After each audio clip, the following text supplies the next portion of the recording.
Hi, I'm Coach Hallis. Welcome to week 8 of the Keeping It Real vlog. This week, I want to focus on a couple of individual student experiences that have gone on as we are getting into the middle of between our first draft and our second draft, with several students turning in a first draft late and getting late feedback, and others working on their second draft, which is its own challenge. These things can get kind of messy. Um, when people are at different rates and they're working at different levels, and some are doing really well and some are struggling, and trying to balance all that. There was one student who's missed a lot of days, and she came in, and I was able to work with her one-on-one, try to get her caught up.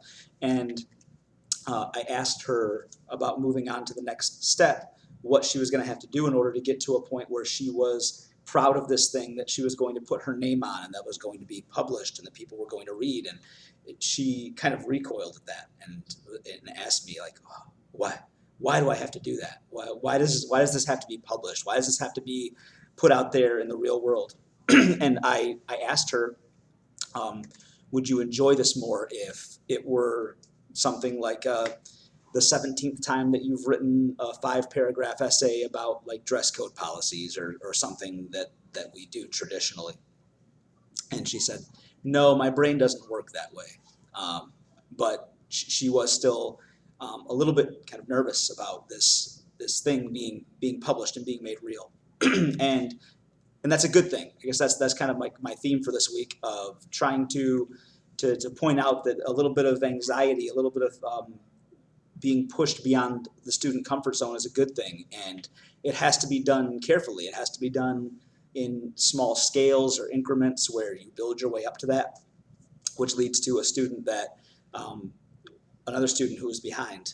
I got permission from his mother to take him during another class to a store. He was having trouble picking a place. He was putting things off. He wasn't getting it done.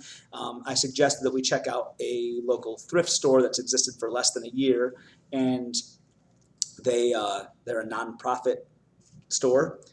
And we checked him out, and he was genuinely nervous on his way there and on his way in, and he expressed as much. He expressed as much to the lady that he was interviewing, the manager. I had gone there a couple days before myself just to see when would be a good time to bring in a student, gotten the parents' permission, brought the student down, and he told her, I'm a little bit nervous about this, and that's okay, and he got through it. And afterwards, he described the experience as fun. So that was fun. I enjoyed that, and he's expressed interest now in volunteering for that local not-for-profit thrift store. And we reflected on that a little bit on the way back to school, that these things that initially students will recoil at because it is nerve-wracking. It is something that not everyone's going to be comfortable doing, whether that's a public speech or talking to a professional adult or putting your name on something that's being put out in the real world. These are things that we have for many years, at least with these students. They have not done these. They've not been asked to do these. Everything is, I jump through the hoops, I give it to the teacher, and the teacher gives me a grade. And now they're being asked to do something that's more involved. So giving support in a personable and careful manner, figuring out what does each of those students need in order to get past that comfort zone is the tricky part. And there's no magic bullet for how to do that. It just comes from getting to know your students and taking your time and recognizing that some aren't going to do that right away. And I still have some that are just kind of like shutting down at that, and this is difficult, this is hard, I'm not used to this, I'm not going to do it, and having to be patient with those students and meet them where they are, and keep coming back to it. I have not figured out a one-step solution to solving that problem. Also, we are finishing our 6th week for the student, and I want to talk a little bit about grades because I'm not a fan of grades in general, but